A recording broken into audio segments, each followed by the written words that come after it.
Yeah. So this is Jakey from Cyhra, Swedish melodic metal band. But we are also based in Sweden, Switzerland, Germany, and also part of Finland because Oige is from Finland but lives in Switzerland. So yeah, but we are ready to release our brand new album, The Vertigo Trigger, now August 18th, and I can't wait to get it out there because it's been cooking for over a year. So yeah, it's been done for quite some time. So I can't wait to get it out there.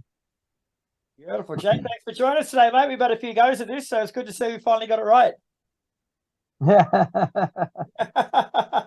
So you mentioned that Cyhra are releasing a new album, The Vertigo Trigger, on August 18th, mate. But what's this period like for you, mate? Like you say, it's been done for a year. You've been sitting on it for ages. As it gets closer, do you get nervous? You get anxious? You get excited? What sort of feelings go through you? No, I am.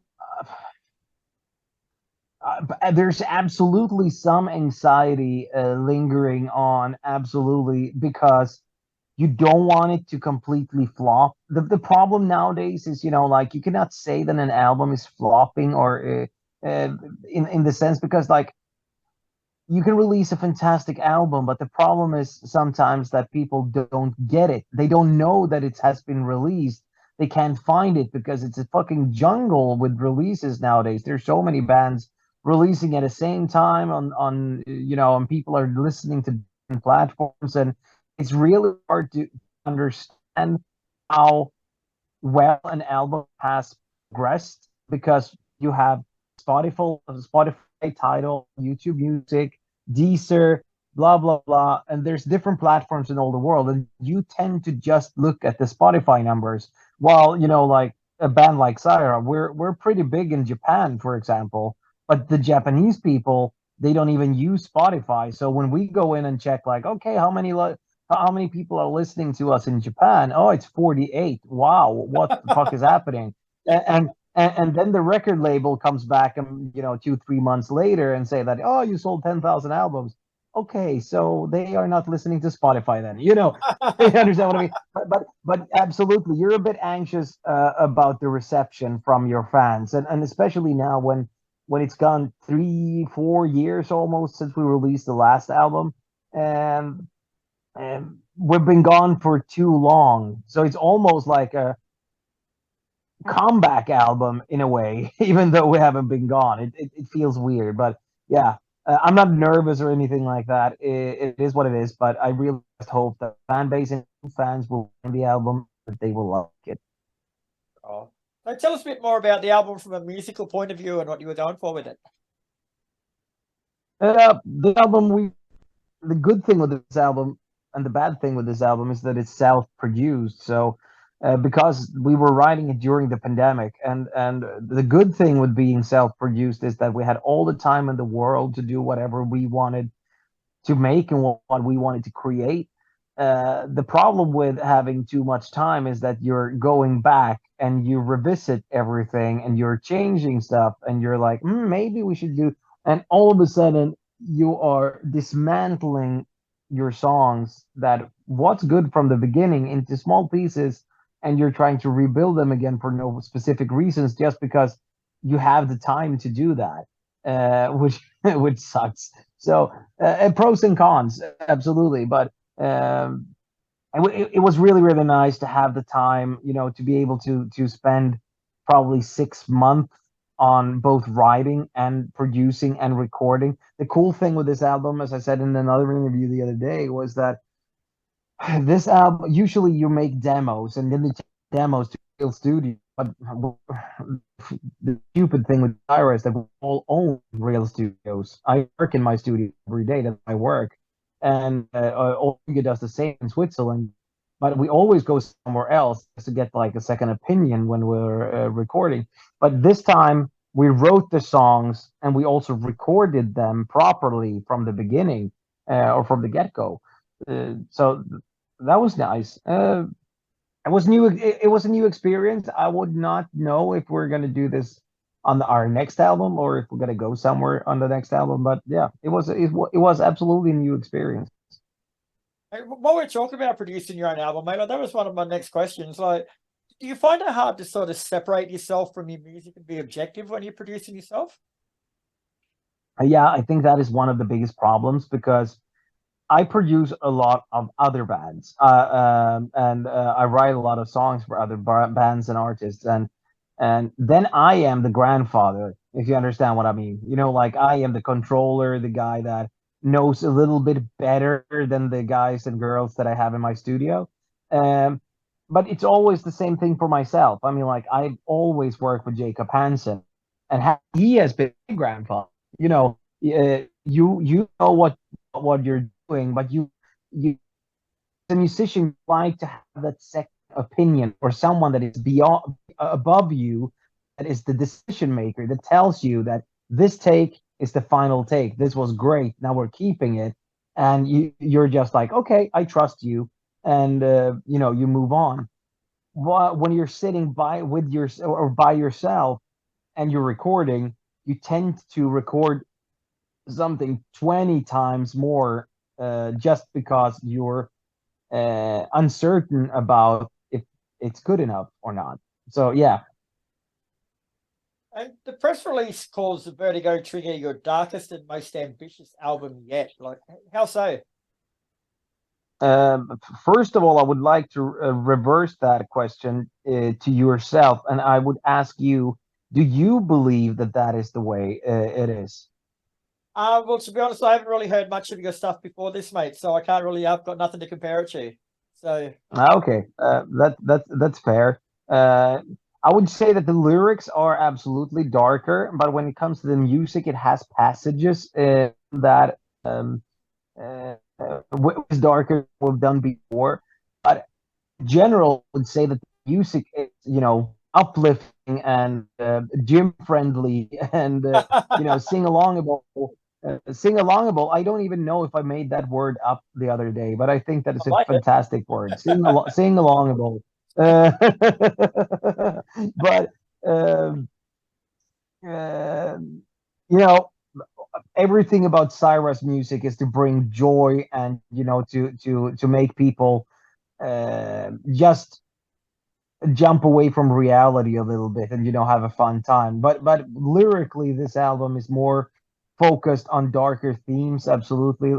I mean, I focused a lot on my death anxiety that has been going on for all my life, and I finally decided to, you know, write about it for a bit, and that helped me. And I know that there's other people out there that are feeling the same way as I do regarding, you know, your existence on this planet, that we're only here for a brief moment in time. Um, but when it comes to the music and when you listen to it, and if you just would just like disconnect the lyrical aspect of things, think that you enjoy it as any of our other releases. But absolutely, it might have some darker point, but it's not a death metal album, or and it's not a disharmonic um, progressive music of any sort. I mean, like it's really easy to listen to. So for fans of the band out there who've got the first two albums, like Letters to Myself and No Halos in Hell, sorry.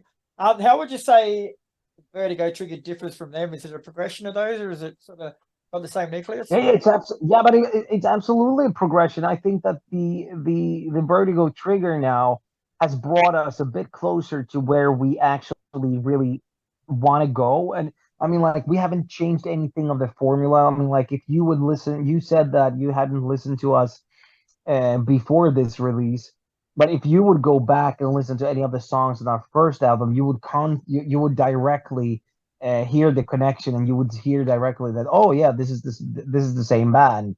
What we've done in the production phase on this album is that we have aimed to get a little bit closer to a bit more modern production, a little bit more modern sound, and I that this album would also connect to people and fans of, let's say, Bring Me the Horizon or I Prevail or whatever. I think that, you know, we doesn't sound like them, but it's close enough for the fan base to, you know, connect to our music, just as some power metal fan could enjoy us as well, because we have all the elements from from from from quite a bit of different genres, I would say.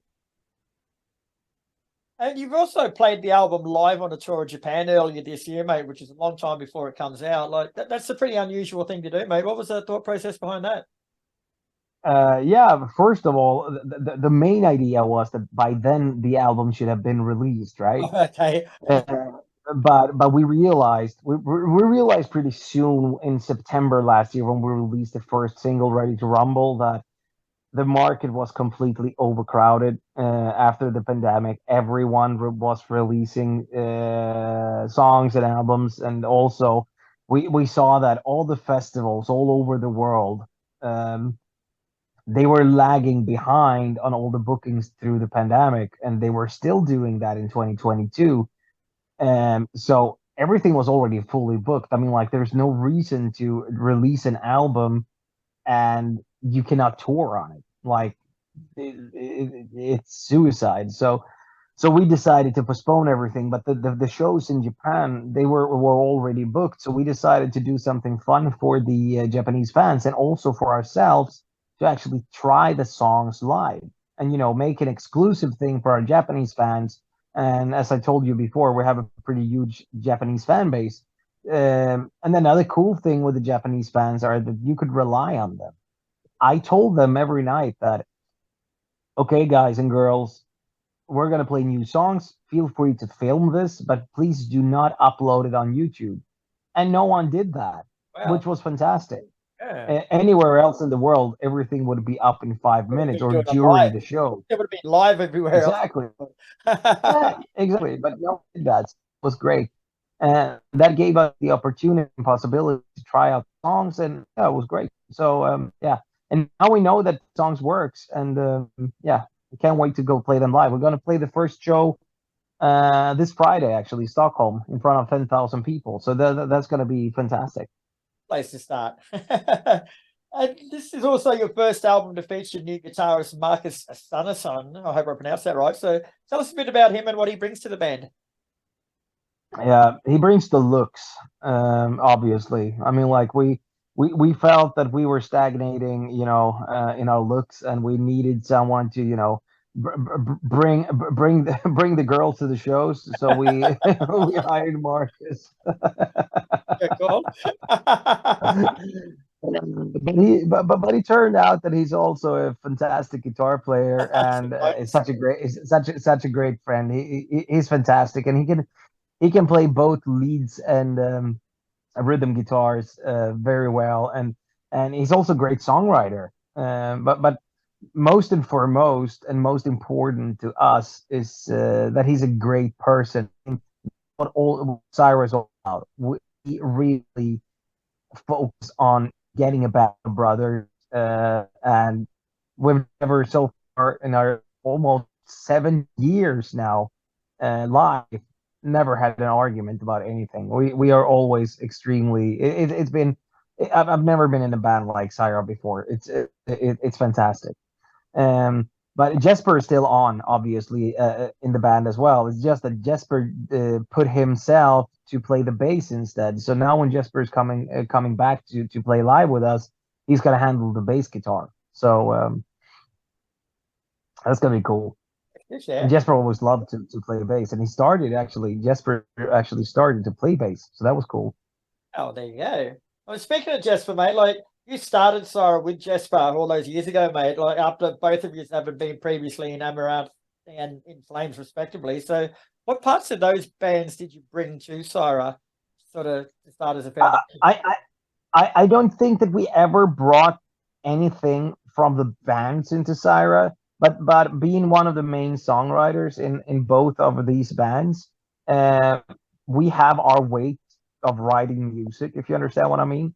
So I mean, like, that is just a natural progression, that it became like a mixture of these different ways of writing music. But it was never ever an intention that we should sound like, yeah, we should have this piece like that sounds like Amaranth, or this piece that sounds like In Flames. I mean, like, listen to any band that Jesper has ever been involved in, like Dimension Zero, or the band that he had with Alexilayo and him had a band together. They'd released 2 albums. Anyway, but Jesper's been part of so many bands, or the halo effect for that, Kate. I mean, like you instantly hear Jesper a part of it. That's Jesper's way of writing music. The same comes to me when you're listening to any of the bands I've been writing music for. You probably hear directly that I've had a finger in the game, right? When you did start this band, mate, like Amaranth and In Flames are both pretty big bands, mate. So how difficult was it for you initially to establish your own musical identity with Cyhra? Was it hard? Uh, the identity was never hard. I mean, like the songs came as soon as me and Jesper sat down to write music. We just wrote music. We never had any intention of like how it should sound or whatever. We just sat down with 2 guitars and just wrote music. And we were trial and error in the beginning. Like maybe we went one way with one song and the other. Like you could hear that on the first album that it's a little bit pointy at different directions.